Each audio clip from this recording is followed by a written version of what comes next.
Pre promotion training के लिए specially organise की गई इवनिंग क्लासेस में स्वागत करता हूं। और सबसे पहले एलकेएमसी की हेड ऑफिस की टीम और साथ ही उन सभी अथॉरिटीज का धन्यवाद करता हूं जिन्होंने ऐसे इनोवेटिव इंस्ट्रूमेंट को प्री प्रमोशन के लिए इंट्रोड्यूस किया।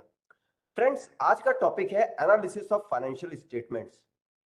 और एनालिसिस ऑफ फाइनेंशियल स्टेटमेंट से हर वर्ष, हर स्केल, हर कैडर के लिए कुछ ना कुछ प्रश्न प्री प्रमोशन परीक्षा में अवश्य पूछे जाते हैं। और इन प्रश्नों का उत्तर देने के लिए एक अच्छी बात यह है कि हम लोगों को अपने कॉग्निटिव फैकल्टी या ब्रेन को बहुत ज्यादा परेशान करने की भी जरूरत नहीं पड़ती, क्योंकि ये टॉपिक बहुत ही कंसेप्चुअल है। अगर इसमें हमारी अंडरस्टैंडिंग है तो हम सभी प्रश्नों का उत्तर बहुत ही आसानी से दे सकते हैं। तो अगले 60 से 70 मिनट के अंदर हम उन एरिया पे फोकस करते हुए एनालिसिस ऑफ फाइनेंशियल स्टेटमेंट को जानने का प्रयास करेंगे जो प्री प्रमोशन एग्जाम की दृष्टि से अधिक महत्वपूर्ण है।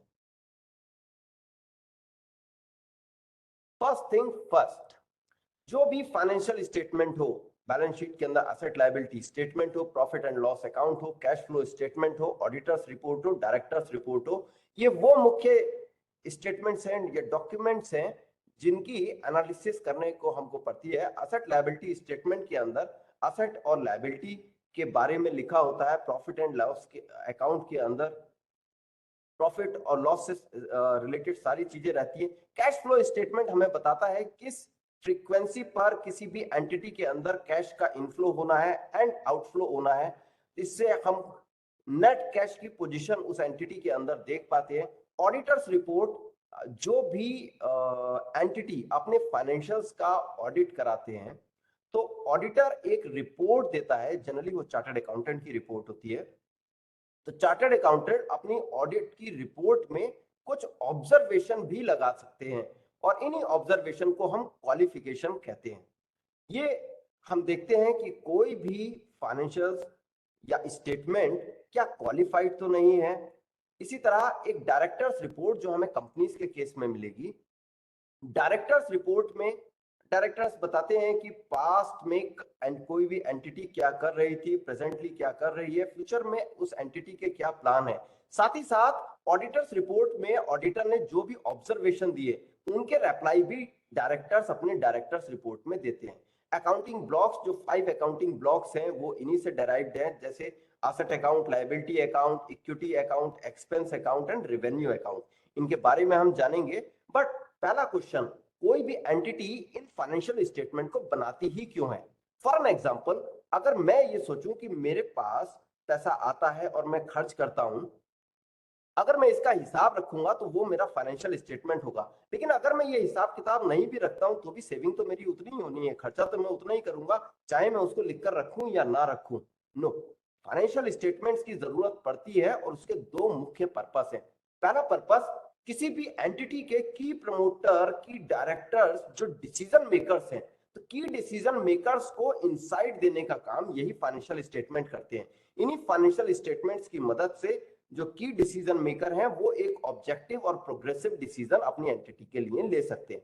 सेकंड थिंग, किसी भी एंटिटी को अगर कोई भी क्रेडिट फैसिलिटी चाहिए तो जाहिर सी बात है कोई भी बैंक या फाइनेंशियल इंस्टीट्यूशन किसी भी एंटिटी की फाइनेंशियल पोजीशन को देखे बिना क्रेडिट फैसिलिटी नहीं देगा। तो ये फाइनेंशियल स्टेटमेंट किसी भी एंटिटी को क्रेडिट लेने में भी हेल्प करते हैं। अभी 2021 में 1 अप्रैल 2021 को मिनिस्ट्री ऑफ कॉर्पोरेट अफेयर्स के शेड्यूल 3 में अमेंडमेंट हुआ, जिसकी वजह से बैंक के लिए एक अच्छी बात हो गई। अच्छी बात क्या हो गई कि उन्होंने कंपनीज के लिए कुछ चीजें बदल दी। अब कंपनीज को एमसीए के पास ये चीजें जो इनलिस्टेड हैं ये सबमिट करनी पड़ेंगी।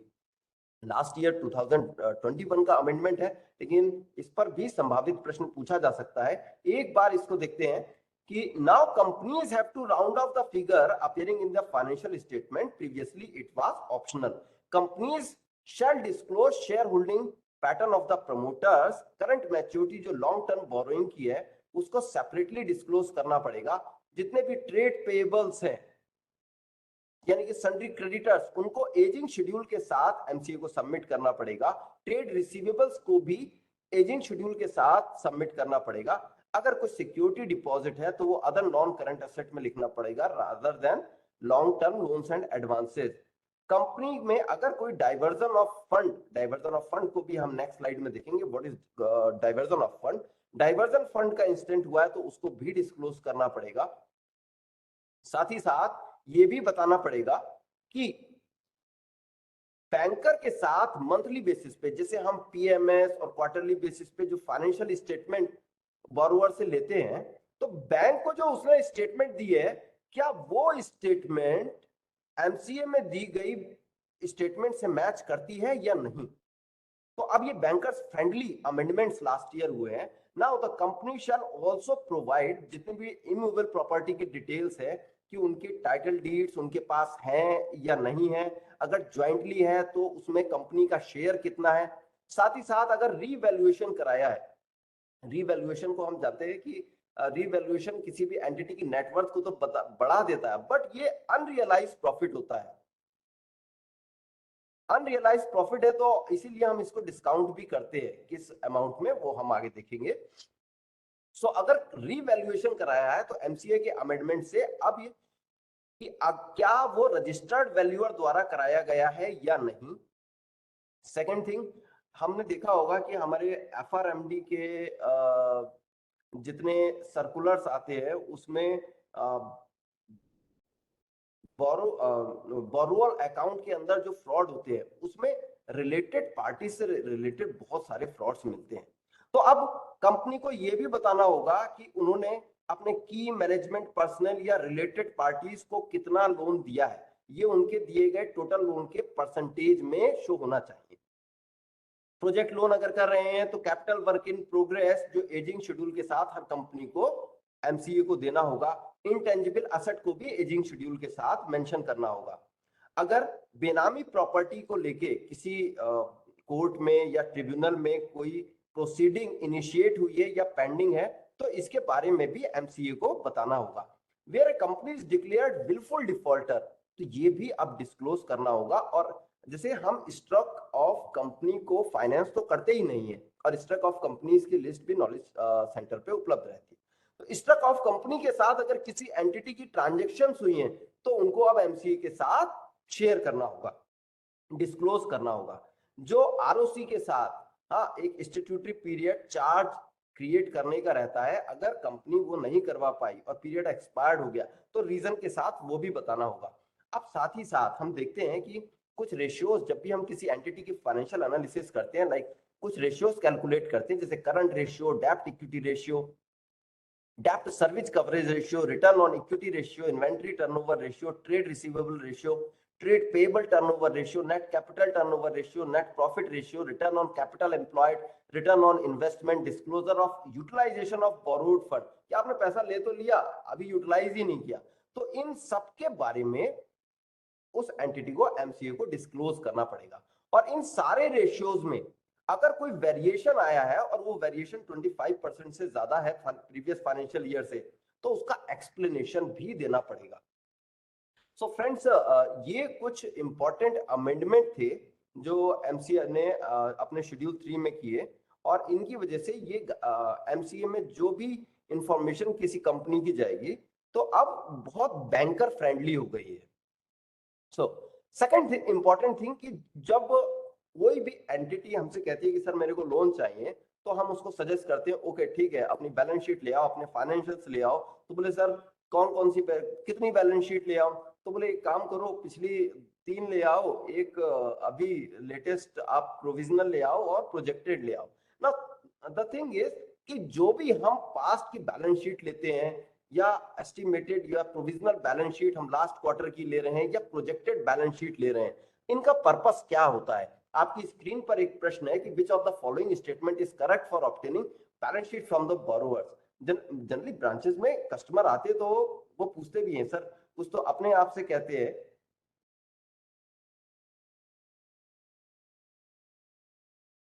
friends, let me just check my mic because I just got a message that voice is low.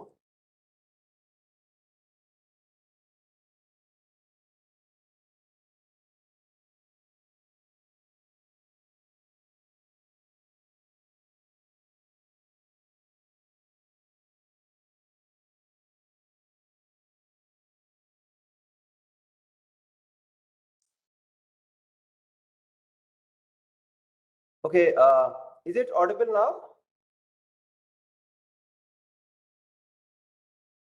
Okay, thank you, thank you. So अभी इनका पर्पस क्या रहता है, हमारे पास आंसर भी आ चुके हैं. Yes, definitely all of the above. Because जो प्रोजेक्शंस होती हैं, प्रोजेक्शंस के बारे में यहाँ पर जो स्टेटमेंट लिखी है कि अगर टर्म लोन है तो जितना भी रिपेमेंट पीरियड है उतने रिपेमेंट पीरियड की प्रोजेक्शंस हमको चाहिए होती है. Yes, answer is correct. और कैश क्रेडिट फैसिलिटी के साथ भी यही है. सिंस कैश क्रेडिट फैसिलिटी हम 12 मंथ्स के लिए लेते हैं तो एटलीस्ट नेक्स्ट 12 मंथ का हमारे पास प्रोजेक्शंस होनी ही चाहिए. जो भी अभी होता क्या है कि कभी हमारे पास बोरोवर आया नवंबर में, जो ऑडिटेड बैलेंस शीट लेकर आ रहा है वो मार्च की लेके आ रहा है. तो मार्च से लेकर नवंबर के बीच में देर में भी सो मेनी फाइनेंशियल चेंजेस. तो लेटेस्ट फाइनेंशियल पोजीशन देखने के लिए जो भी लास्ट क्वार्टर बीता है उसकी प्रोविजनल बैलेंस शीट हमको चाहिए होती है. और पास्ट ऑडिटेड बैलेंस शीट का काम क्या होता है वो तो बीत चुका है, बट हम किसी भी एंटिटी की परफॉर्मेंस का ट्रेंड इवेल्युएट करने के लिए हम पास्ट बैलेंस शीट लेते हैं. अच्छा, पास्ट बैलेंस शीट ऑल्दो ये कोई ऐसा पॉइंट नहीं है जो क्वेश्चन एग्जाम में आए, but still it is very important to know कि हमको पास्ट ऑडिटेड बैलेंस शीट कितनी लेनी चाहिए. मैं इसको एक एग्जांपल से बताता हूं. क्योंकि हमारा पर्पस है ट्रेंड एनालिसिस, तो अगर मैंने एक ही बैलेंस शीट ली suppose, then I have one point of reference. तो इससे मैं कोई भी इन्फ्रेंसेस ड्रॉ नहीं कर पाऊंगा. अगर मेरे पास दो पॉइंट ऑफ रेफरेंस हैं like this, so it will always be a straight line, maybe upward, downward or straight. It will always be a straight line. लेकिन तीन या तीन से अधिक रेफरेंस पॉइंट होंगे तो मैं बेहतर ट्रेंड एनालाइज कर पाऊंगा. सो we got our answer. Next question is, in which of the following case an audited balance sheet will be required? कई बार बोरोवर हमसे प्रश्न करते हैं कि सर बैलेंस शीट जो है वो ऑडिटेड होनी चाहिए या अनऑडिटेड से भी काम चल जाएगा.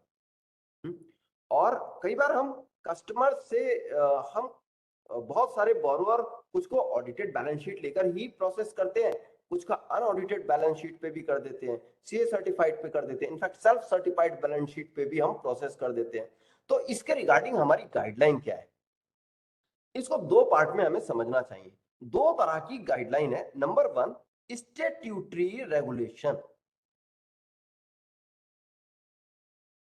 स्टैट्यूट क्या होता है? मींस एनीथिंग, कोई किसी लॉ किसी एक्ट से जो गवर्न हो रहा है, दैट इज स्टैट्यूट, स्टैट्यूटरी.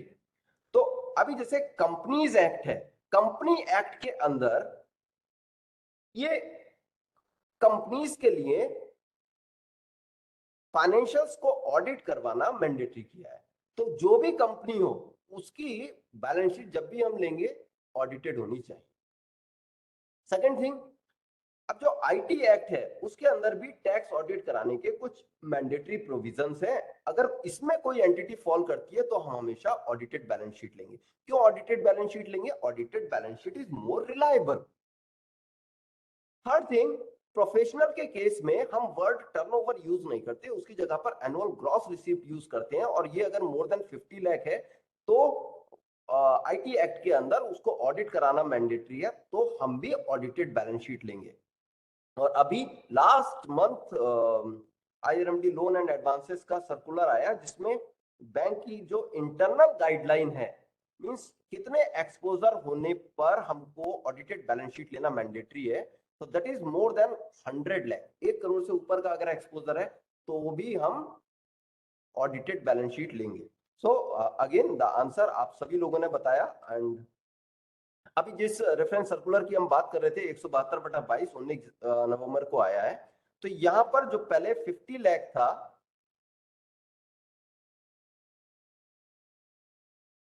जो फिगर 50 लाख थी, now it has been change to 1 crore. Third row, borrower falling under exempted category. जो एग्जम्प्टेड, जो टैक्स ऑडिट की कैटेगरी में फॉल कर रहे हैं वहां तो उनको ऑडिटेड ही लेना है. जो एग्जम्प्टेड है वहां पर भी अगर 1 करोड़ से ऊपर है एक्सपोजर तब हम ऑडिटेड बैलेंस शीट लेंगे. अप टू 1 करोड़ में हम सेल्फ सर्टिफाइड फाइनेंशियल स्टेटमेंट पर भी प्रोसेस कर सकते हैं. तो इसके बारे में कुछ चीजें और बताएं कि अगर हम एग्जिस्टिंग फर्म के लिए रिन्यूअल एनहांसमेंट के लिए जा रहे हैं और 30 सितंबर किसी भी पर्टिकुलर ईयर फाइनेंशियल ईयर के लिए, सपोज उसको हम टी कहते हैं, टी नंबर देते हैं, तो किसी पर्टिकुलर फाइनेंशियल ईयर के 30 सितंबर को अगर कोई लो फाइल प्रोसेस कर रहे हैं, तो 30 सितंबर को प्रोसेस करने में अब होता क्या है कि जैसे ही बैलेंस शीट किसी भी फाइनेंशियल ईयर के लिए बनती है तो वो 31 मार्च के लिए बनती है। 6 महीने का पीरियड उनको ऑडिट करने के लिए मैक्सिमम दिया जाता है। कोविड पीरियड में इसमें और भी रिलैक्सेशन मिले थे, लेकिन अब नहीं है। तो लेटेस्ट डेट यानी कि 30 सितंबर तक लोगों को अपनी फाइनेंशियल्स का ऑडिट कराना होता है। अब हमारे पास पोजीशन ये हो सकती है कि हम 30 सितंबर से पहले कोई भी क्रेडिट फैसिलिटी प्रोसेस कर रहे हैं, तो अब हम उससे ऑडिटेड अगर मांगते हैं तो वो कहता है कि सर मेरा अभी ऑडिट हुआ नहीं है, पेंडिंग है अकाउंटेंट के पास। मैं तो बहुत कह रहा हूं लेकिन उसके पास बहुत रश है कि प्रैक्टिकल प्रॉब्लम आती है। तो इसका रिजोल्यूशन इस सर्कुलर में दिया है कि अगर हम 30 सितंबर तक किसी भी फाइनेंशियल ईयर में अगर कोई क्रेडिट फैसिलिटी प्रोसेस कर रहे हैं तो T-2 का तो ऑडिटेड बैलेंस शीट 100% चाहिए। T-1 की यानी कि एक जो प्रीसीडिंग ईयर है उसकी ऑडिटेड बैलेंस शीट भी ले सकते हैं, अदरवाइज प्रोविजनल बैलेंस शीट भी ले सकते हैं, और साथ ही साथ जो लास्ट क्वार्टर बीता है उसकी प्रोविजनल फाइनेंशियल्स भी हमको लेने होते हैं। अब दूसरा क्वेश्चन उठता है, जब भी हम फाइनेंशियल स्टेटमेंट लेते हैं तो हम बेंचमार्क रेशियो किस पर कैलकुलेट करेंगे। बेंचमार्क रेशियो, अब हम इसको बहुत प्रैक्टिकली देखते हैं। मेरे पास फाइनेंशियल्स हैं तो बेंचमार्क रेशियो में किस पर कैलकुलेट करूं। नंबर 1, वो फाइनेंशियल्स रिलायबल होने चाहिए। उसके लिए क्या जरूरी है? ऑडिट। नंबर 2, लेटेस्ट होने चाहिए। तो अभी यहां पर गाइडलाइन क्या दी है कि हम ऑडिटेड फाइनेंशियल्स पर प्रेफर करेंगे, लेकिन प्रोविजनल्स पे भी कर सकते हैं अगर हम जीएसटी उसकी सेल को वेरीफाई कर सकते हैं। मींस अगर कोई जीएसटी रिटर्न फाइल करता है, जीएसटी के परव्यू में आता है, तो हम प्रोविजनल्स पर भी बेंचमार्क रेशियोज को कैलकुलेट कर सकते हैं। अगर 30 सितंबर के बाद मतलब किसी भी ईयर में 1 अक्टूबर ऑनवर्ड्स कोई प्रपोजल फाइनल हम प्रोसेस कर रहे हैं, तो हमको एनुअल ऑडिटेड फाइनेंशियल्स चाहिए होते हैं प्रीवियस ईयर के और लास्ट क्वार्टर की प्रोविजनल्स, और ऑफ कोर्स हम benchmark ratio audited financial years पर जो लेटेस्ट है हमारे पास तब करने हैं। अब न्यूली इनकॉर्पोरेटेड फर्म अगर है तो वहां पर तो हमको ऑडिटेड फाइनेंशियल कभी कभी मिल नहीं पाते, या मिलते भी है तो वो 6 महीने से कम के पीरियड है। इन दैट केस फाइनेंशियल्स हमको प्रोजेक्टेड एक्सेप्ट कर लेने हैं और कैलकुलेशन भी हम प्रोजेक्टेड के बेसिस पे कर सकते हैं। सो और otherwise irrespective of time in the financial year हमको कोशिश यही करनी है कि हम रिलायबल फाइनेंशियल्स लें। नंबर 2, लेटेस्ट फाइनेंशियल यूज करें। इसके साथ साथ कुछ बातें और बताइए कि अगर लिस्टेड कंपनी है तो in any case whether you are sanctioning a fresh credit facility, you are reviewing it, renewing it, enhancing it, अगर लिस्टेड कंपनी है तो कोई भी ऑडिटेड फाइनेंशियल 15 महीने से पुराना नहीं होना चाहिए।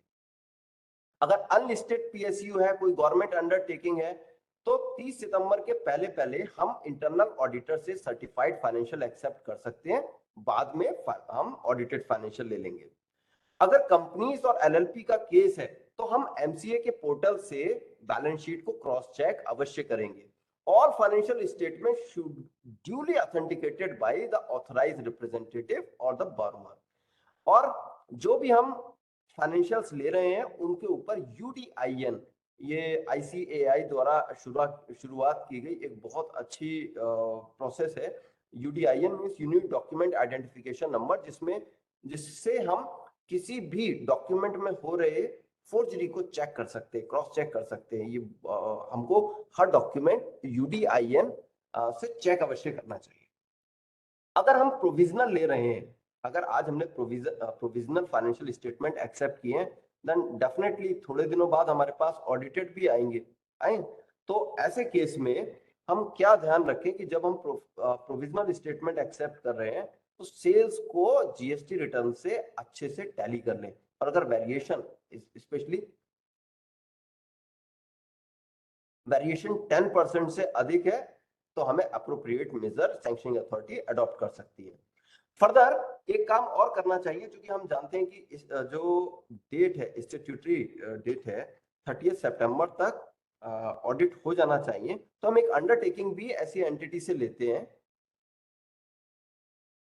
कि 30 जो भी स्टैट्यूटरी टाइम पीरियड है ऑडिटेड फाइनेंशियल स्टेटमेंट को सबमिट करने का, उसके 1 महीने के भीतर भीतर आप हमारे पास भी सबमिट कर देंगे, और रेशियोज में अगर 5% से ज्यादा का वेरिएशन नहीं आना चाहिए। अगर कोई स्टैट्यूटरी बॉडी ऑडिट के टाइम को एक्सटेंड करती है, हमें भी एक्सेप्टेबल है। सेकंड थिंग और last thing, for operational convenience, कभी कभी क्या हो सकता है कि अभी 30 मार्च बीता और 5 अप्रैल को हमारे पास कस्टमर आ गया, हम उससे क्या कहेंगे कि लास्ट क्वार्टर की प्रोविजनल बैलेंस शीट लाओ। अब वो अपने फाइनेंशियल्स को समराइज कर रहे हैं, उसमें उसने 15 अप्रैल को अप्रैल पूरी निकाल दी। तो हम यहाँ पर 1 महीने का कूलिंग पीरियड सैंक्शनिंग अथॉरिटी अपने डिस्क्रिप्शन से उनको ग्रांट कर सकते हैं कि प्रोविजनल फाइनेंशियल्स के केस में 1 महीने पुराने भी एक्सेप्ट कर सकते हैं। अब अगले जो सेगमेंट है दैट इज बैलेंस शीट में जितने भी असेट लायबिलिटी स्टेटमेंट में पार्ट है, वहां पर असेट और लायबिलिटीज के कैटेगराइजेशन पे क्वेश्चन आते हैं कि whether this will be an asset, liability और long term asset, short term asset.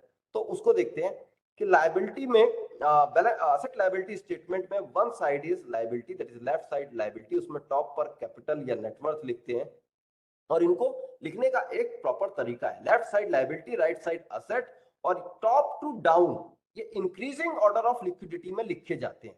तो लायबिलिटी साइड टॉप में कैपिटल या net worth, second term liabilities, and in दोनों को मिलाकर हम लॉन्ग टर्म लायबिलिटी या लॉन्ग टर्म सोर्सेज भी कहते हैं। राइट हैंड साइड में fix asset and non current asset आते हैं, जिनको हम लॉन्ग टर्म यूजेज भी कहते हैं। नाउ सी, अकाउंटिंग की दृष्टि से ये लॉन्ग टर्म असेट है, बट बैंकर्स क्या करते हैं, इनको फर्दर 2 टुकड़ों में अपनी कन्वीनियंट के लिए कैटेगराइज कर सकते हैं। One is purely fix asset and second is other non current assets. फिर इनके बाद जितनी भी करंट लायबिलिटीज हैं, जिनको हम शॉर्ट टर्म सोर्सेज भी कहते हैं, और राइट हैंड साइड में करंट असेट जो कि शॉर्ट टर्म यूजेज भी कहलाते हैं। अब करंट असेट और करंट लायबिलिटीज के बीच का डिफरेंस, या हम कह सकते हैं long term sources minus long term usages, उसको एनडब्ल्यूसी कहते हैं। यहाँ पे जो कुछ चीजें हम और जान सकते हैं वो ये, लायबिलिटी को हम सोर्सेज भी कहते हैं और असेट को हम यूजेज भी कहते हैं। लॉन्ग टर्म लायबिलिटीज से जनरली लॉन्ग टर्म असेट ही क्रिएट होने चाहिए, शॉर्ट टर्म लायबिलिटी से जनरली शॉर्ट टर्म असेट ही क्रिएट होने चाहिए, लेकिन some portion of long term liabilities must go towards creating short term asset. इसीलिए ये पिक्चर जो है ना, इसमें ब्लॉक्स ऊंचे नीचे बने हुए हैं, ये नेट वर्किंग कैपिटल बनाने के लिए। अगर करंट असेट करंट लायबिलिटी के एग्जैक्टली बराबर होंगे, that means net working capital is 0। तो इन्हीं के कैटेगराइजेशन पे प्रश्न आते हैं, इनको आगे देखते हैं। जैसे नेटवर्थ, नेटवर्थ में आपसे प्रश्न पूछे, इनमें से कोई भी दे दिया जाएगा, इनमें से कुछ भी दे दिया जाएगा और पूछ लेंगे कि ये किसका पार्ट है, उसमें current liability, long term sources, long term uses, इन्हीं टर्म्स का इस्तेमाल करेंगे। तो ऑर्डिनरी शेयर कैपिटल, तो what is ordinary share capital, इसी को हम कॉमन स्टॉक भी कहते हैं, कि जितने शेयर इश्यूड हैं multiplied by their par value, at par value से मल्टीप्लाई करेंगे, that is ordinary share value. अगर शेयर होल्डर्स किस पार वैल्यू से ज्यादा पे कर रहे हैं तो वो प्रीमियम पे गए है ना, तो जितने भी प्रीमियम की वैल्यू है वो हम रिकॉर्ड कर देते हैं शेयर प्रीमियम रिजर्व में। इन दोनों को मिलाकर यानी कि ordinary share capital plus share premium reserve is called paid up capital. फिर इसके बाद होता है प्रेफरेंस शेयर। प्रेफरेंस शेयर क्या होता है, ये भी शेयर ही है बट इनको प्रेफरेंस मिलती है। किस चीज में प्रेफरेंस मिलेगी, नंबर 1 लिक्विडेशन में, नंबर 2 डिविडेंड के पेमेंट में। Third is redeemable preference share, ये प्रेफरेंस शेयर है लेकिन रिडीम भी किए जा सकते हैं। अब रिडीम अगर इश्यूअर के डिस्क्रिप्शन पे हो रहा है that is it is good, अगर होल्डर के डिस्क्रिप्शन पे हो रहा है तो it will be rather should be categorised as a debt. Convertible preferential share हमको पता है but it can also be converted. अब कन्वर्ट कहाँ होंगे? प्रेफरेंशियल शेयर ऑर्डिनरी शेयर में कन्वर्ट होंगे। अगर ऐसा है कि किसी शेयर में ये राइट होल्डर के पास है कि at certain event at certain point of time he can convert his preferential share into ordinary share, those share will be convertible preferential share। Written, अच्छा क्या कोई भी पर्सन अपने प्रेफरेंशियल शेयर को ऑर्डिनरी शेयर में कन्वर्ट करना पसंद करेगा? हाँ, मेनी टाइम्स इट हैपेंस जब प्रेफरेंशियल शेयर की वैल्यू से ज्यादा ऑर्डिनरी शेयर की वैल्यू होती है। रिटेन्ड अर्निंग और रिजर्व्स, ये जैसे किसी को भी नेट प्रॉफिट किसी एंटिटी को हुआ तो उन्होंने जितना डिविडेंड दिया, सारा डिविडेंड नहीं दिया तो जो बचा वो रिटेन्ड अर्निंग और रिजर्व की फॉर्म में हो गया। ये नेटवर्थ का ही पार्ट होते हैं। Fair value and revaluation reserve, ये भी रीवैल्यूएशन कराने के बाद क्रिएट होता है। डिविडेंड, डिविडेंड नेटवर्थ में से हम माइनस करते हैं। डिविडेंड क्या होता है? जो भी प्रॉफिट अर्न हुआ वो शेयर होल्डर्स के बीच में बांट दिया, यानी कि इतना प्रॉफिट डिस्ट्रीब्यूट कर दिया तो वो माइनस कर दिया। अब एक छोटे से क्वेश्चन से हम देख सकते हैं कि calculate ending retained earning for a business with beginning retained earning of rupees 2 lakh and net income of 50,000 and dividend payment of 25,000। Initially जो रिटेन्ड अर्निंग थी वो 2 लाख थी और नेट इनकम हुई 50,000 की, तो नेट इनकम 2 लाख में जुड़ जाएगी यानी कि 50,000 ऐड हो गया और डिविडेंड चूंकि हमने पे कर दिया तो ये माइनस हो गया, तो नेट कितना बचा? 2,25,000। तो it is all about jargon, है ना, कि हमको शब्दों का अर्थ समझ में आना चाहिए, कौन सा शब्द का मतलब क्या होता है, बहुत इजी है। उसके अलावा फिर टर्म लायबिलिटीज, अभी हम देखें कि जो हमने ये पिक्चर देखी थी यहां पर हमने लिखा लॉन्ग टर्म सोर्सेज या लॉन्ग टर्म लायबिलिटीज। लॉन्ग तो कितनी लॉन्ग? 2 metre, 4 metre, 10 metre? नहीं, इनका एक क्राइटेरिया है और क्राइटेरिया के लिए वो क्राइटेरिया क्या है? 1 ईयर। जिस भी लायबिलिटी की ड्यू डेट 1 साल तक है वो शॉर्ट टर्म लायबिलिटी, इसके बाद जितनी है वो लॉन्ग टर्म लायबिलिटी। तो ये 12 मंथ का क्राइटेरिया हमको याद रखना है। सो लायबिलिटीज जितनी जो भी पेमेंट के लिए 12 महीने के बाद ड्यू होंगी वो सारी की सारी टर्म लायबिलिटीज हैं। एग्जांपल आपके सामने, टर्म लोन फ्रॉम बैंक या फाइनेंशियल इंस्टीट्यूशन, डिबेंचर, बॉन्ड जो कि 1 साल के भीतर ड्यू नहीं है, मतलब 1 साल के बाद ड्यू है। Preferential share redeemable after 12 month, term liability. Unsecured loan due after 1 year, term liability. Deferred payment credit, term liability. Provisions for gratuity, 1 साल में नहीं देना इसलिए टर्म लायबिलिटी।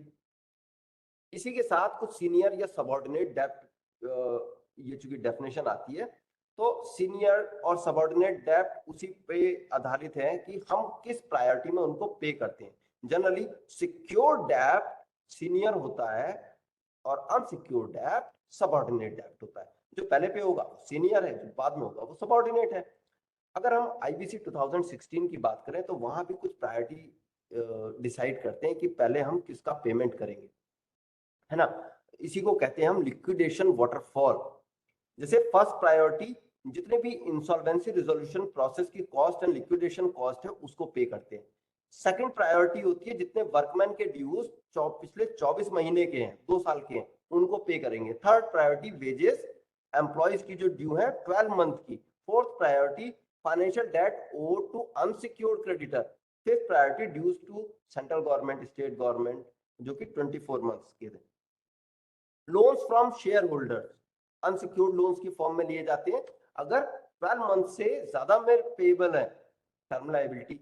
बॉन्ड्स, बॉन्ड्स क्या है? आपने इतना उधार लिया है। A bond is liability in which investor loan money to an entity such as a corporation और government for a defined period at a variable or fixed interest rate।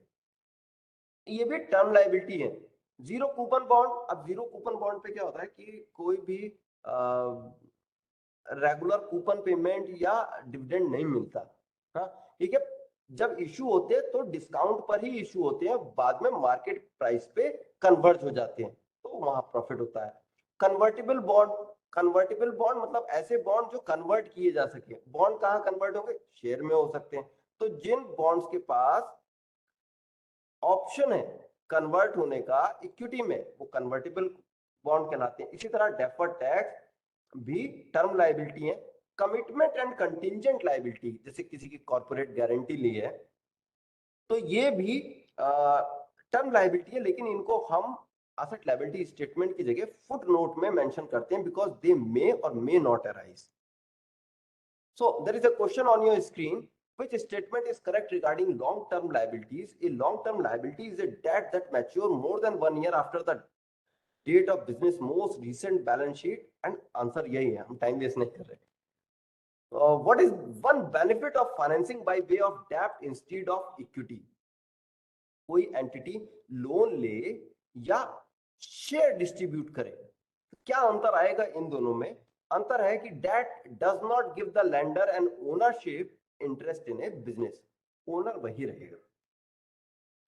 अब बात करते हैं करंट लायबिलिटीज की, जिसमें संडी क्रेडिटर। पहले current liabilities क्या, कि जितने भी फाइनेंशियल ऑब्लिगेशन है ऑपरेटिंग साइकिल से related with in a period of 1 year, those are called current liabilities or short term liabilities, like Sunday creditor, short term bank borrowing, cash credit, OD, PC, packing credit limit, demand loan, bills limit, public deposit,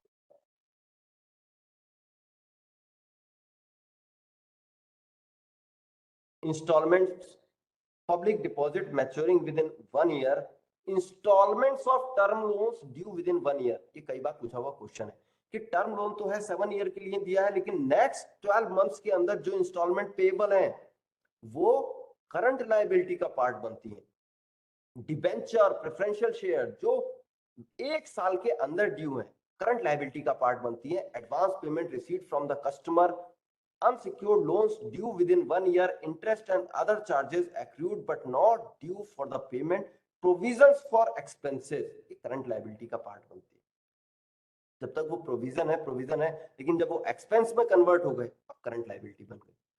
उसी तरह इनको define भी किया गया है, like short term borrowing, CC क्या होती है हम सब जानते हैं। रीशेड्यूलमेंट ऑफ लॉन्ग टर्म लोन अगर किया गया है और वो इंस्टॉलमेंट 12 मंथ के अंदर पेएबल है, current liability. Trade payable, current liability. Retention money, किसी के पेमेंट में से हमने कॉन्ट्रैक्टर की, किसी वेंडर के पेमेंट में से हमने कुछ पैसा रोक के रख लिया कि थोड़े दिन बाद पे करेंगे, लेकिन पे तो करेंगे और विद इन 12 मंथ्स कर रहे हैं, करंट लायबिलिटी। सिक्योरिटी डिपॉजिट हमारे पास किसी का आया है, current liability। accrued expenses, current portion of the provisions, current portion of long term debt, current portion of finance lease। finance lease क्या होती है कि कई बार प्लांट एंड मशीनरी जो बहुत बड़ी हैं जिनके तो वो रादर देन खरीदने के लीज पे ले लेते हैं लोग। तो एसेट लायबिलिटी स्टेटमेंट में कहां दिखाई देगा उसकी वैल्यू? एक तो नॉन करंट एसेट में और नॉन करंट लायबिलिटी में उसकी जो लीज पे करनी है। Income tax payable, deposits means advance payment from the customer, deferred revenue and other payables जितने हैं ये सब current revenue, current liability का part बनते हैं। Now the question is कि which statement is correct regarding current liabilities? Current liabilities are normally settled over a period of longer than 1 year, बिल्कुल गलत है। Current liabilities often require a current asset to settle them. Current liabilities often require a long-term asset to settle them. Current liability remains fixed in one category on the balance sheet until it is paid। अगर हम ध्यान से question को पढ़ते हैं तो many times question खुद हमको बोल चीख चीख के बताता है आंसर क्या है। एक फैक्ट मैं आप लोगों के साथ शेयर करता हूं कि एमसीक्यू बेस्ड एग्जाम में 6 से लेके 15% तक गलतियां वो होती हैं जिनका हमारे नॉलेज बेस से कोई लेना देना नहीं होता। तो प्लीज मेरी एक सिंसियर एडवाइस आपको है कि जब भी एग्जामिनेशन हॉल में क्वेश्चंस को पढ़ें तो उस समय चिंता मुक्त होकर पढ़ें। Which type of asset are generally financed with long term liabilities? Answer बहुत सिंपल होगा, लॉन्ग टर्म लायबिलिटीज से लॉन्ग टर्म असेट फाइनेंस होना चाहिए, that is plant and machinery. Fix asset के अंदर land and building, plant and machinery, furniture fixtures, vehicle, office machines, capital work in progress आता है। इसके बाद अदर नॉन करंट असेट में investment in advances to sister concern और subsidiary companies. और ये बहुत ही सेंसिटिव चीज है। सेंसिटिव इसलिए कि आगे चल के जब हम रेशियो एनालिसिस को देखेंगे तो वहां पर देखेंगे कि जब भी हम नेटवर्थ की बात करते हैं तो एक तो रेशियो जब भी हम कैलकुलेट करते हैं तो नेटवर्थ की जगह टेंजिबल नेटवर्थ यूज करते हैं। टेंजिबल नेटवर्थ यूज क्यों करते हैं? क्योंकि इंटेंजिबल असेट को हम सेपरेटली सेल नहीं कर पाते। सेकंड थिंग, यहां पर एक टर्म और आता है ATNW, एडजस्टेड टेंजिबल नेटवर्थ। तो जो एडजस्टमेंट होता है ना वो इसी का होता है। टेंजिबल नेटवर्थ में जो एडजस्टमेंट होता है वो इन्वेस्टमेंट इन एडवांसेस, इन्वेस्टमेंट और advances to sister concern, subsidiary company या allied concern, associate concern, long term investment और अनकोटेड इन्वेस्टमेंट, बुक डेब्ट जिनकी एज 180 दिन से ज्यादा हो गई है, सिक्योरिटी डिपॉजिट अगर कहीं पे कर रखा है, advance to director, charge FDR. FDR के मामले में हमको एक चीज ध्यान रखनी होगी कि एफडीआर का मैच्योरिटी पीरियड कितना भी हो, भले 5 साल है, लेकिन अकाउंट होल्डर डिपॉजिटर का हमेशा ये डिस्क्रिप्शन रहता है कि वो उसको कभी भी लिक्विडेट कर सकता है। तो अगर कभी भी लिक्विडेट कर सकता है तो repayment period, sorry maturity period भले ही 5 साल हो एफडीआर का, लेकिन उसको हमेशा हम करंट असेट में कैटेगराइज करेंगे। कंडीशन क्या है? वो चार्ज नहीं होनी चाहिए। अगर चार्ज है तो नॉन करंट असेट। तो एफडीआर के लिए जो थंब रूल है दैट इज, अगर चार्ज है तो non current asset, free of any charge है तो करंट असेट। इंटेंजिबल असेट, इसके अंदर goodwill, patent, copyright, trademark, word right, ये सब तो हमने जाने ही है। साथ ही साथ preliminary and pre operative expenses, bad and doubtful डेब्ट not provided for, debit balance of profit and loss account, these are also the part of intangible asset. अब करंट एसेट की बात करें तो ये वो ऑपरेटिंग साइकिल का पार्ट है जैसे cash and bank balance, FDR of any maturity without any charge, short term investment और marketable securities, receivables, stocks made with the raw material, stock in progress, finished good, consumables, stores or spare parts, advance to supplier of the raw material, advance payment to tax, prepaid expenses, accrued income, loan and advances जो एक साल में recoverable हो, वो सभी current asset का part है। Thumb rule एक ही है और वो ये है, anything with in 12 month current, beyond 12 month long term. So there is a question on your screen. Which aspect of a resource is necessary to designate it as an asset? किसको हम asset कहेंगे? तो answer is this. इसके बारे में तीन चीजें, किसी भी रिसोर्स को अगर हमें असेट कैटेगराइज करना है तो ये अकाउंटिंग का बहुत बेसिक सिद्धांत है कि एक तो ओनरशिप या कंट्रोल जो रिसोर्स का है वो बिजनेस के पास होना चाहिए। दूसरा कि ये एक्सपेक्टेशन होनी चाहिए कि बिजनेस इस रिसोर्स से कुछ इकोनॉमिक बेनिफिट ड्रॉ करेगा। तीसरा, उसकी कॉस्ट मिजरेबल होनी चाहिए। Which of the following item is classified as a current asset? Trade receivables from customer with credit terms of 60 days, property and equipment, mortgage receivables from the business with bullet payment in 5 years, trade receivables from customer with credit terms of 2 years. Yes, of course, it is one. Okay एक अच्छा question, logical question अगर आता है कि which business is likely to have the following asset structure?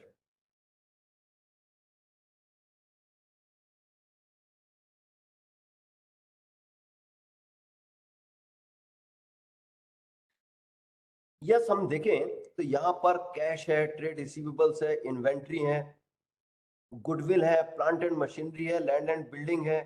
और यहाँ चारों options को देखें तो बाकी तीन जो है ना वो सर्विस टाइप की इंडस्ट्री है, वहां पे प्लांट एंड मशीनरी, स्टॉक, इसका कोई लेना देना नहीं है। Then answer will be D.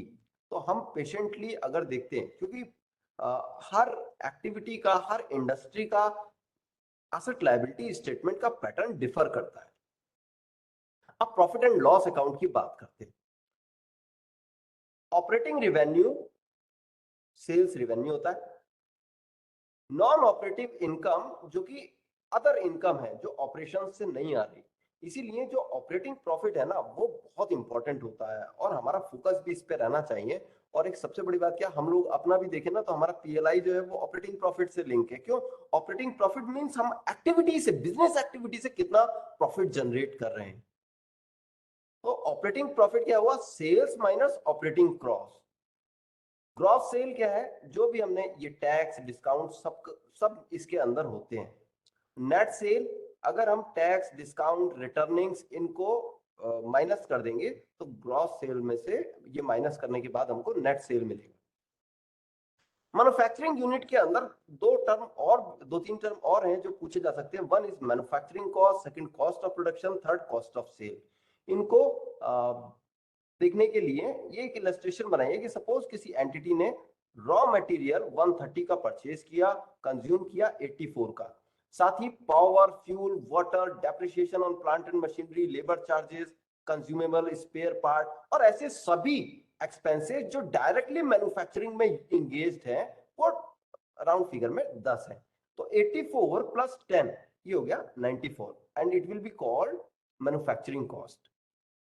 लेकिन केवल रॉ मटेरियल ही तो नहीं होता, कोई भी प्रोडक्ट स्टेजेस में बन सकता है। तो stock in progress, suppose opening stock 2.8 था, क्लोजिंग बचा 0.8, तो ये जो 2 का एसआईपी सेल में कन्वर्ट हो गया। अगर इसको भी हम मैन्युफैक्चरिंग कॉस्ट में ऐड कर दें, we will find cost of production. In the same manner अगर opening stock of finish good और closing stock of finish good का डिफरेंस लेते हैं, इट विल, यहाँ पर ये 12 है फॉर एन इलस्ट्रेशन, तो इसको अगर हम कॉस्ट ऑफ प्रोडक्शन में ऐड कर देते हैं तो अब हमारे पास आ जाएगा कॉस्ट ऑफ सेल। सेल में से कॉस्ट ऑफ सेल को माइनस करते हैं, we will find gross profit. और ग्रॉस प्रॉफिट में से जितने एडमिनिस्ट्रेटिव एक्सपेंसेस हैं, जैसे establishment expenses, administrative expenses, selling expenses, depreciation on other asset, means एक तो डेप्रिसिएशन लग रहा है प्लांट एंड मशीनरी पे, और हो सकता है वहां पर एडमिन ऑफिस में एसी लगा हुआ है और उस एसी पे भी तो डेप्रिसिएशन लगेगा, वो डेप्रिसिएशन एडमिनिस्ट्रेटिव एक्सपेंस में जाएगा। इंटरेस्ट, फाइनेंशियल, अदर एक्सपेंसेस, तो ये ग्रॉस प्रॉफिट में से अगर हम एडमिनिस्ट्रेटिव एक्सपेंसेस माइनस करेंगे, we will find operating profit. और यही किसी भी एंटिटी, किसी भी बिजनेस के अंदर एक्टिविटी का बेंचमार्क है। ऑपरेटिंग प्रॉफिट के अंदर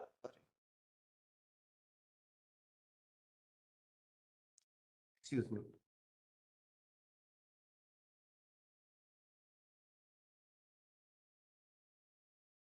ऑपरेटिंग प्रॉफिट के अंदर नॉन ऑपरेटिव इनकम को ऐड कर दे, नॉन ऑपरेटिव एक्सपेंसेस को माइनस कर दे, means net non operative income को ऐड कर दे, तो हमें मिलता है प्रॉफिट बिफोर टैक्स, और उसमें से टैक्स माइनस करेंगे, then we will find profit after tax. इसी को हम अर्निंग आफ्टर टैक्स या नेट प्रॉफिट कहते हैं।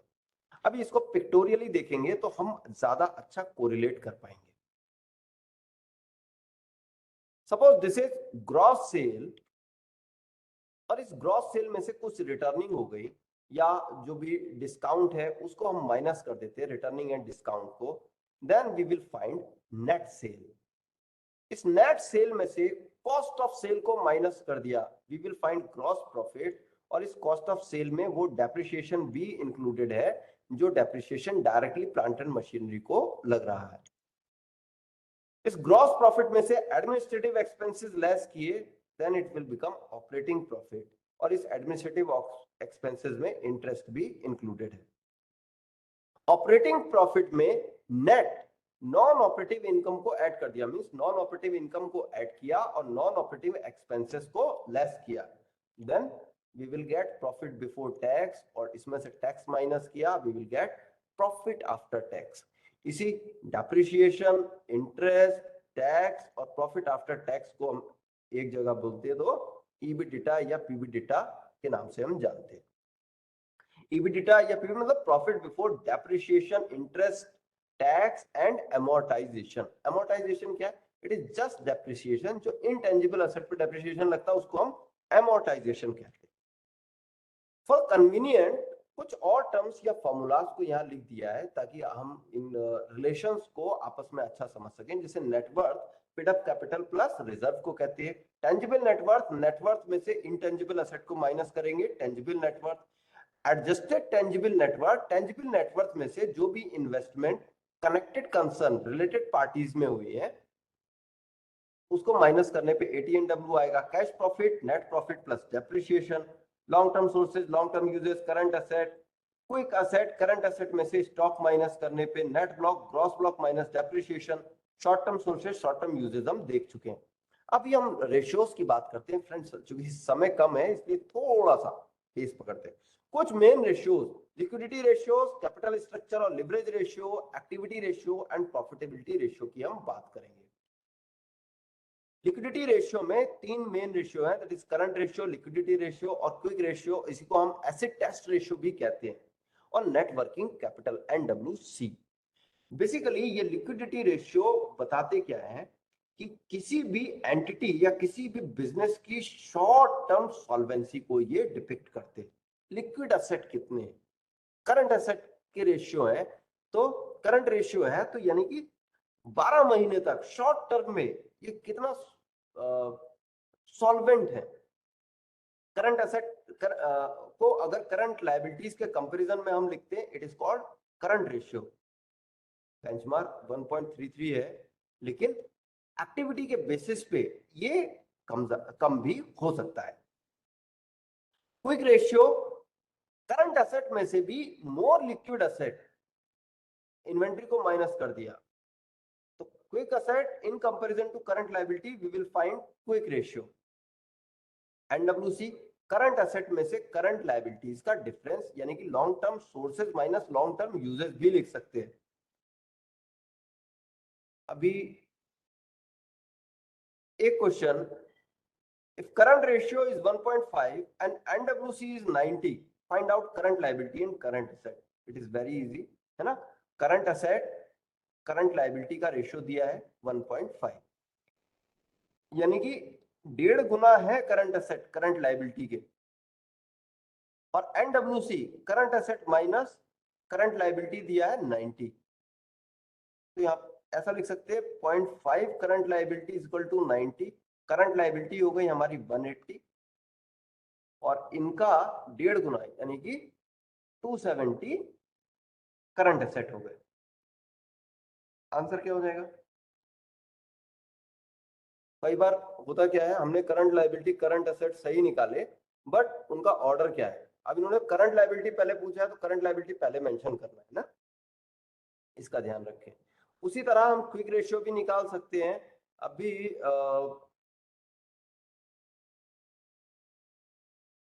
ओके, इस क्वेश्चन को देखते हैं कि कभी कभी हमारे पास, जैसे यहाँ लिखा है टोटल लायबिलिटीज 100, करंट रेशियो इतना, लॉन्ग टर्म यूजेज 40 दिए, करंट एसेट और करंट लायबिलिटी पूछी है। इस तरह के प्रश्नों को सॉल्व करने के लिए अगर हम ये ग्रिड बना लें तो ये बहुत आसानी से सॉल्व हो सकते हैं। ये long term liability, long term asset, short term liability और शॉर्ट टर्म असेट। अब इन्होंने कहा कि टोटल लायबिलिटीज 100, तो टोटल असेट भी 100 होंगे। Current ratio 2:1, long term uses यानी कि लॉन्ग टर्म असेट्स 40, तो करंट असेट कितने हो गए 60। करंट रेशियो 2:1 है, ये असेट करंट लायबिलिटी के डबल है, यानी कि ये 30। तो वैसे हम इक्वेशन बना के करेंगे तो इसमें टाइम लगेगा, हम इस तरह की ग्रिड बना के करेंगे तो ये इजीली सॉल्व हो सकते हैं। लिवरेज रेशियो में डेब्ट equity ratio, total outside liability in comparison to equity, interest coverage ratio, डेब्ट सर्विस कवरेज रेशियो। डेब्ट इक्विटी रेशियो, लॉन्ग टर्म डेब्ट इन कंपैरिजन टू टेंजिबल नेटवर्थ, है ना। और यहीं पे एक कंसेप्ट आता है क्वासी कैपिटल का। क्वासी कैपिटल क्या? 100 up to 100% of tangible net worth, unsecured loan can be considered as capital and will be termed as quasi capital। तो डेब्ट इक्विटी रेशियो अगर हम क्वासी कैपिटल ले लेते हैं तो वो इंप्रूव कर जाता है। लिवरेज रेशियो में ही total outside liability in comparison to adjusted tangible net worth. Total outside liability हमको पता चल जाएगी, एडजस्टेड टेंजिबल नेटवर्थ कैसे पता चलेगा? Tangible net worth minus revaluation reserve क्योंकि वो अनरियलाइज्ड है, और इन्वेस्टमेंट इन कनेक्टेड कंसर्न। अब ये क्वेश्चंस हैं, ये डायरेक्टली इन्हीं फॉर्मूला पर बेस्ड है, we can easily solve them. फिर डेब्ट कवरेज रेशियोज में interest coverage ratio EBITDA in comparison to interest, डेब्ट सर्विस कवरेज रेशियो ईबीडीआ, यहाँ पर टैक्स इंक्लूड नहीं है, installment plus interest, asset coverage ratio EBIDA divided by principal plus interest. अभी जब ये इंटरेस्ट की बात कर रहे हैं हम, तो ये वो ग्रॉस इंटरेस्ट है that is before netting of and if any interest जो कैपिटलाइज्ड है उसको हम ऐड कर देते हैं। पीवीडीआ और इंस्टॉलमेंट्स की जो हम जैसे डीएससीआर कई जगह कैलकुलेट भी करवाते हैं और फॉर्मूला भी सीधे सीधे पूछ लिया जाता है। ये वो इंस्टॉलमेंट्स या डेब्ट्स हैं जो ड्यू हैं 12 महीने के भीतर। प्रॉफिटेबिलिटी रेशियो, प्रॉफिटेबिलिटी रेशियो की एक खास बात है कि ये सारे के सारे रेशियो परसेंटेज के टर्म में डिपिक्ट किए जाते हैं, जैसे return on equity net profit in comparison to tangible net worth multiplied by 100, return on capital employed, equity मतलब जो टेंजिबल नेटवर्थ है वो इक्विटी का पार्ट हो गया, कैपिटल एम्प्लॉयड मतलब जितने भी लॉन्ग टर्म सोर्सेज हैं सबके कंपैरिजन में हम देखते हैं कि interest before income before interest and tax वो कितना है पूरे लॉन्ग टर्म सोर्स के कंपैरिजन में multiplied by 100। Net profit ratio, net profit in comparison to net sale multiplied by 100, gross profit net profit की तरह ग्रॉस प्रॉफिट रेशियो हो जाएगा gross profit in comparison to net sale multiplied by 100।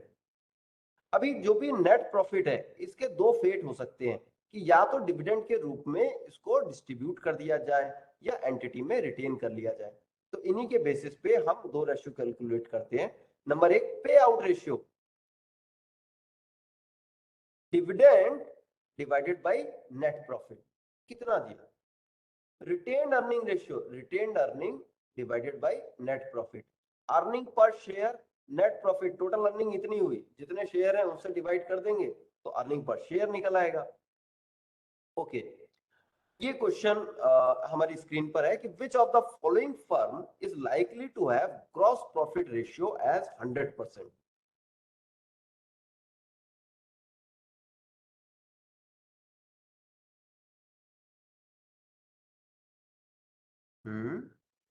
Yes, we got some answers.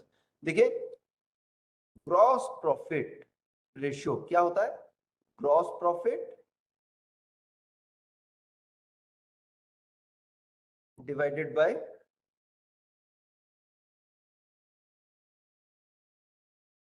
Net cell,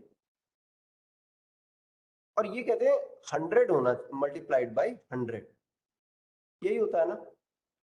ये अगर 100 है इसका मतलब gross profit net cell के बराबर है।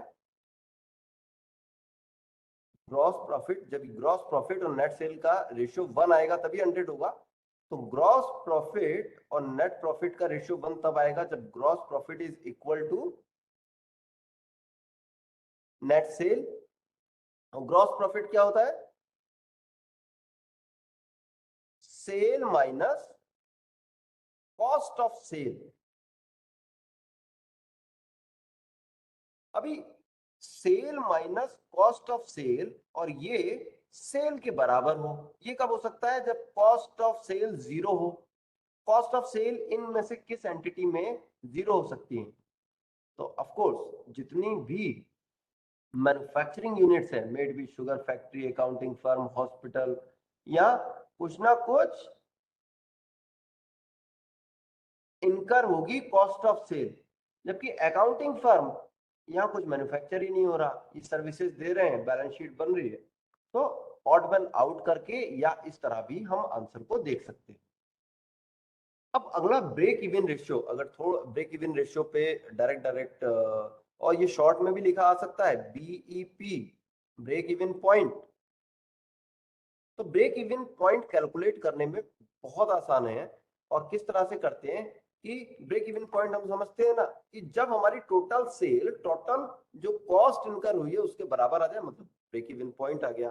तो कैसे निकालेंगे कि हमारी जो कॉस्ट है वो दो तरह की है, एक तो है फिक्स कॉस्ट, कि आपने प्लांट एंड मशीनरी लगा दी और फिक्सचर्स लगा दिए। एक वेरिएबल कॉस्ट है, यानी कि आप रॉ मटेरियल परचेज कर रहे हैं, लेबर, इलेक्ट्रिसिटी, वाटर, ये सब एक्सपेंसेस दे रहे हैं।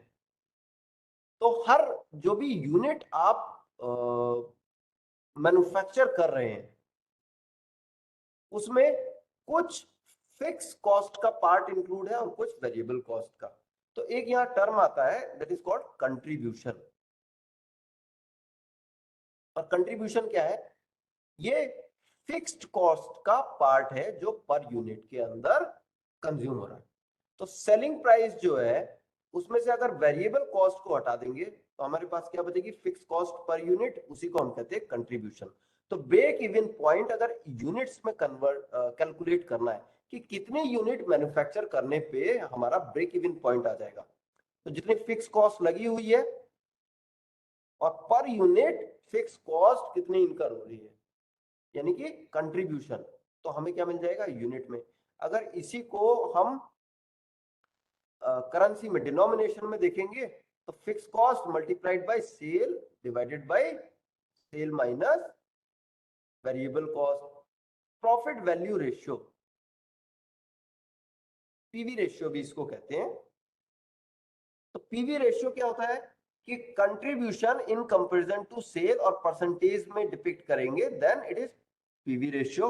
और इससे भी हम ब्रेक इवन पॉइंट कैलकुलेट कर सकते हैं, that is fixed cost divided by PV ratio. इसी यही आएगा, इसी को थोड़ा अलग ढंग से लिख दिया।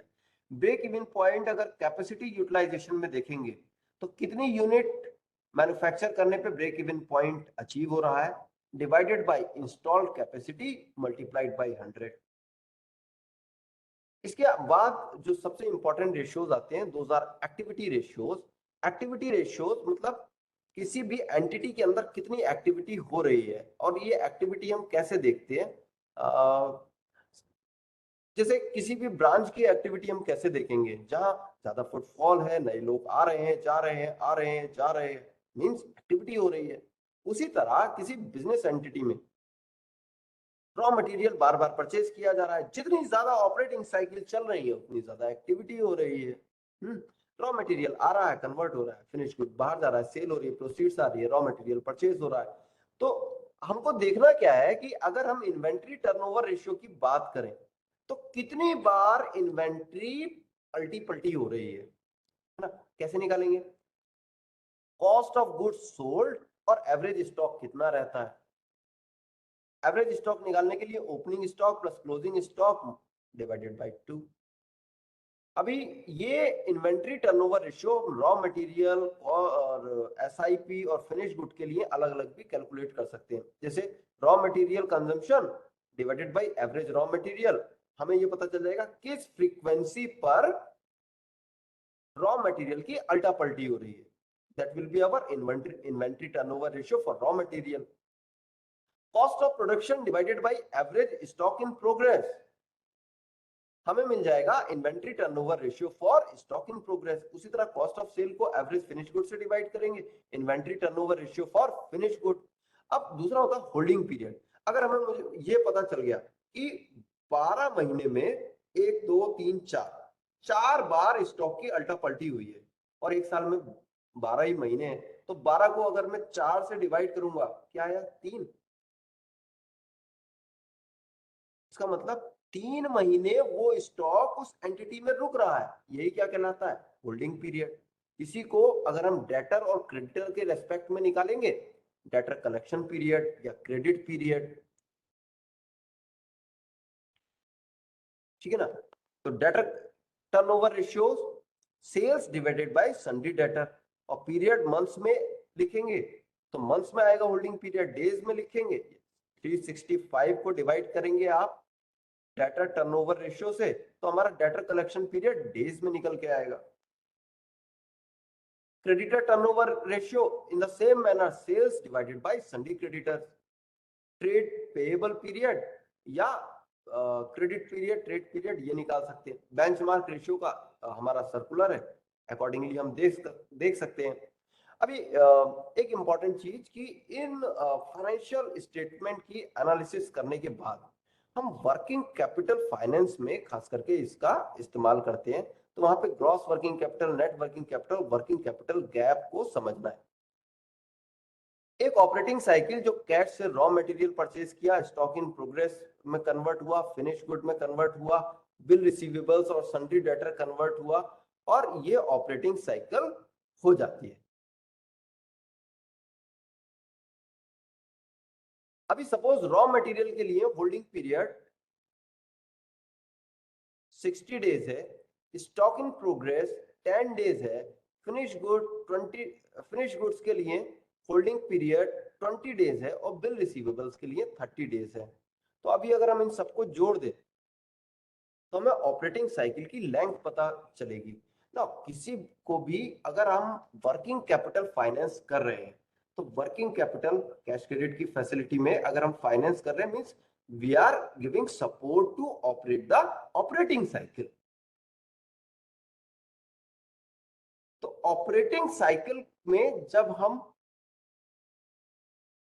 सपोर्ट कर रहे हैं तो हमको किसी भी बोरोवर की ऑपरेटिंग साइकिल के टाइम का सही अंदाजा होना जरूरी है ना। तो हमारा पर्पस ये रहता है कि हम किसी भी बोरोवर की ऑपरेटिंग साइकिल को इवेल्युएट करें। तो जैसे हमने प्रीवियस स्लाइड में ऑपरेटिंग साइकिल कैलकुलेट की, सॉरी होल्डिंग पीरियड कैलकुलेट किए,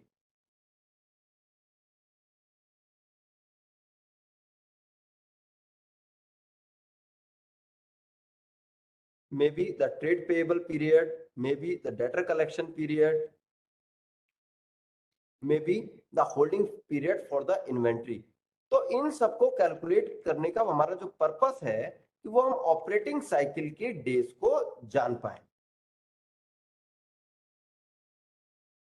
अभी यहां पर सपोज जैसे 120 डेज की ऑपरेटिंग साइकिल हमको मिलती है, then it is easily understand, हम यहां से इजीली समझ सकते हैं कि एक साल के भीतर इस तरह की 3 साइकिल ऑपरेट हो पाएंगी। एक जो मेथड हम अडॉप्ट करते हैं सबसे पहले नायक कमेटी मेथड ना। तो नायक कमेटी मेथड में जो भी 2 चीजें हमको ध्यान रखनी है। डायरेक्ट क्वेश्चन आएगा, इसी तरह क्वेश्चन आता है कि 2 चीजों के बेसिस पे ही हम ये कैलकुलेट करते हैं कि हम मैक्सिमम कितना फाइनेंस कर पाएंगे।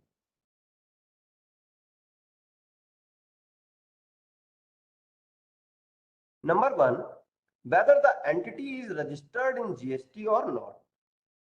Number 2, whether the sale proceed is coming through digital mode or not, digital mode से आ रही है या नॉन डिजिटल मोड से आ रही है। तो इन दोनों के बेस पे ही हम प्रोजेक्टेड एनुअल टर्नओवर कंसीडर करते हैं कि सपोज किसी ने 120 अपनी प्रोजेक्टेड सेल ली, लेकिन अलग अलग सिनेरियो में 120 130 ली, और हमने सेल जो एक्सेप्ट की है वो हर केस में 100 की है। तो वर्किंग कैपिटल रिक्वायरमेंट इनिशियली जो नया कमिटी मेथड में या टर्नओवर मेथड में बताई गई थी वो थी कि 25% of projected annual turnover will be the working capital requirement. ये 25 कैसे आया कि हमने देखा कि होल्डिंग पीरियड कैलकुलेट करके पूरी ऑपरेटिंग साइकिल के पीरियड को जानना थोड़ा सा कम्बरसम है, इसीलिए माइक्रो एंड स्मॉल एंटिटीज को क्रेडिट फ्लो इजीली हो सके, नायक सर ने क्या कहा कि ये मान लीजिए कि सबकी ऑपरेटिंग साइकिल है 90 डेज की। अगर 90 डेज की ऑपरेटिंग साइकिल है तो साल भर में ऐसी कितनी साइकिल ऑपरेट हो पाएंगी? 4।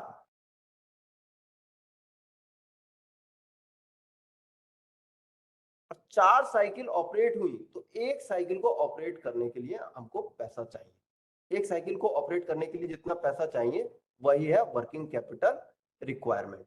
तो सेल्स का 1/4 यानी कि 25% will be the working capital requirement. Minimum margin जो रिक्वायर्ड होगा वो 5%, और ये 5% किसका होगा?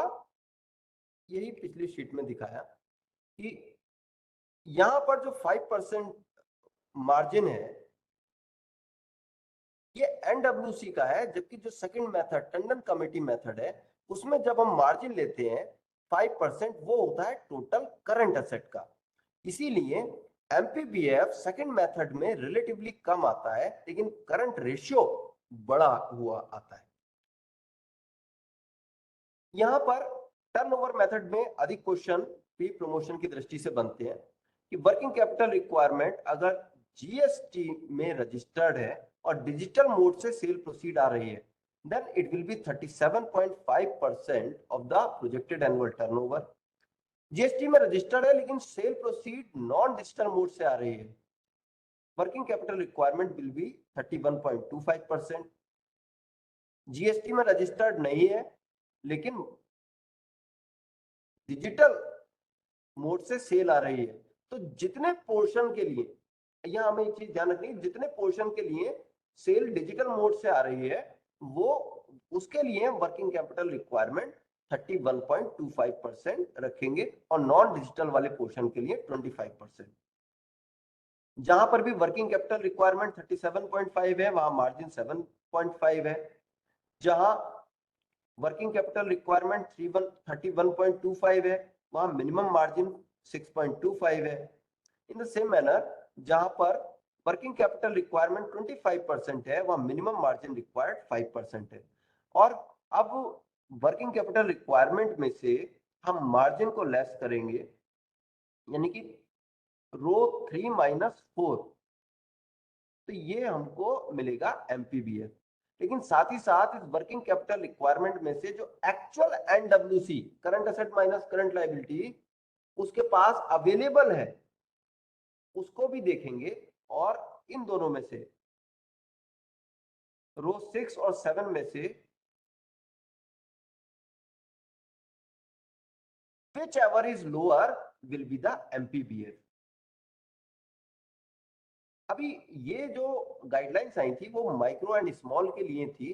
अगर मीडियम एंटरप्राइज की बात करें और अगर जीएसटी में रजिस्टर्ड नहीं है, although it is difficult to find such kind of entity, but still if we find so, तो वहां पर हम 25% ही असेस करेंगे प्रोजेक्टेड एनुअल टर्नओवर की working capital requirement. Cash budgeting method, cash budgeting method में सबसे पहले जो क्वेश्चंस आते हैं कि कैश बजटिंग मेथड कहाँ यूज किया जाता है। जितने mainly service industry, construction, contractor, tea, sugar, IT, software, BPO और सर्विस सेक्टर में हम इसका इस्तेमाल करते हैं। और किस तरह से करते हैं कि जो कैश फ्लो स्टेटमेंट है वो हम किसी भी फाइनेंशियल ईयर के लिए इस तरह से बनाते हैं, अप्रैल, मई, जून, जुलाई, अगस्त, सितंबर, अक्टूबर, दिसंबर, जनवरी, फरवरी, मार्च तक के लिए। अब जितनी भी कैश रिसीप्ट आ रही हैं उनको एक जगह लिख रहे हैं हम मंथ वाइज, और जितने कैश पेमेंट हो रहे हैं उनको भी लिख रहे हैं। अब हमने देखा कि नेट कैश फ्लो कितना हो रहा है, यानी कि ए माइनस बी। फिर हमने cash at the start of month कितना था, फिर एक्सपेंस होके कितना बचा, क्यूमुलेटिव कैश कितना हुआ, और मिनिमम कैश कम तो नहीं हो रहा। तो मिनिमम कैश किसी भी बिजनेस को ऑपरेट करने के लिए जो चाहिए वो लिख दिया। अब सरप्लस हो रहा है या डेफिसिट हम देखते हैं, कैश आ रहा है जा रहा है लाइक दिस। तो यहां पर जो क्वेश्चन बनता है कैश बजटिंग मेथड में वो सीधे सीधे आंसर इज कि जो पीक डेफिसिट किसी भी मंथ में होती है that will be our MPBF. Highest deficit in month in any month is called MPBF. Question point of view से यही है। ओके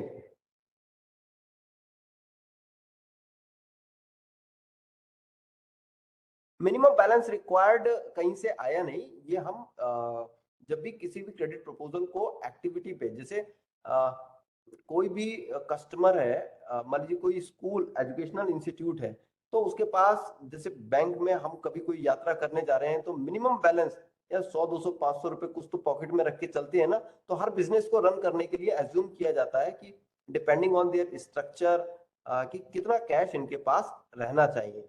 ये कहीं से कैलकुलेट होकर नहीं आया इस टेबल में। सो इस क्वेश्चन को देखते हैं और इसके बाद हम क्वेश्चन आंसर अगर कहीं भी कुछ रह गए हैं तो उसका देखते हैं। ठीक है, working capital gap will be equal to NWC when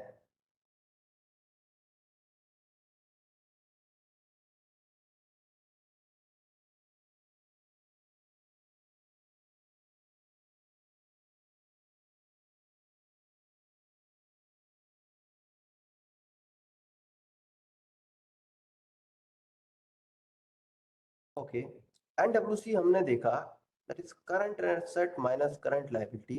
और वर्किंग कैपिटल गैप क्या होता है, current asset minus current liability. लेकिन इसमें हम जो बैंक बोरोइंग है उनको इंक्लूड नहीं करते। एक्चुअली ये वही गैप है जो हम बैंक बोरोइंग कैश क्रेडिट से प्लग करते हैं, है ना। तो ये इसके बराबर कब होगा, जब बैंक बोरोइंग जीरो होगा, when there is no borrowing for working capital. So now अब मैं रिक्वेस्ट करूंगा कि अगर किसी की कोई क्वेरी इसके रिगार्डिंग है, then you are please requested.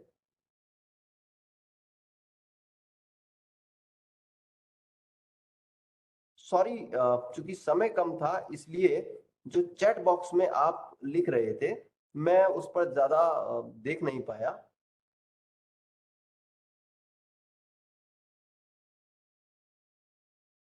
Okay,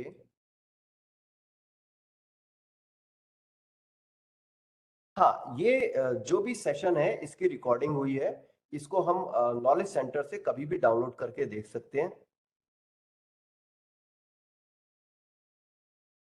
PPT Webex के माध्यम से शेयर नहीं की जा सकती, लेकिन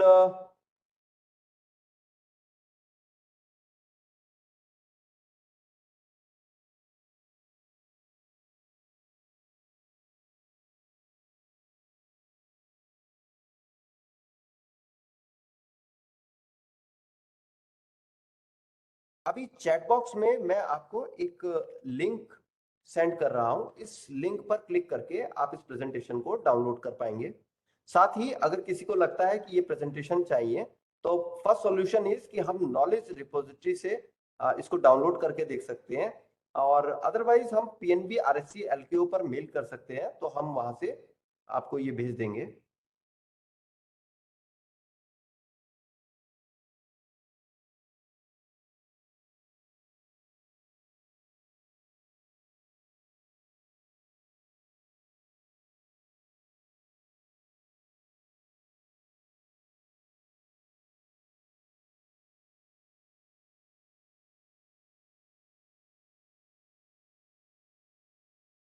थैंक यू शरद सर। हाँ सर, यहाँ पर 6:25 पे अंजने सर ने लिखा कि प्लीज शेयर प्रीमियम रिजर्व को एक्सप्लेन कर दीजिए। सर, जो भी किसी शेयर की पार वैल्यू होती है, कभी कभी हम देखते हैं कि वो उससे ज्यादा प्राइस भी होल्डर पे करने को रेडी होता है, तो इसका मतलब कि शेयर प्रीमियम पे गया, और जो भी हायर डिफरेंस वो पे कर रहे हैं उसको शेयर प्रीमियम रिजर्व के रूप में हम नेटवर्थ में इंक्लूड करते हैं।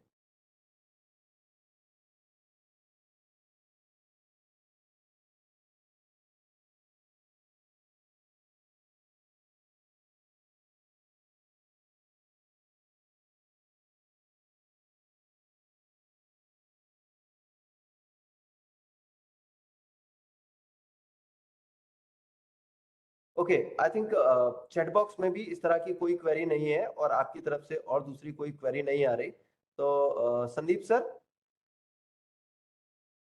Sir thank you very much. आज का सेशन आपने बहुत अच्छा इंटरेक्टिव था, और हमारे प्रमोशन एस्पायरेंट्स को इस पर्टिकुलर सब्जेक्ट के लिए जो इन्फॉर्मेशन रिक्वायर्ड थी वो सारी इन्फॉर्मेशन आपने इस सेशन के थ्रू कन्वे करी है। और वेब प्रेजेंटेशन का लिंक भी जैसे आपने शेयर कर दिया है, हाँ, इससे चैट बॉक्स में इस समय है।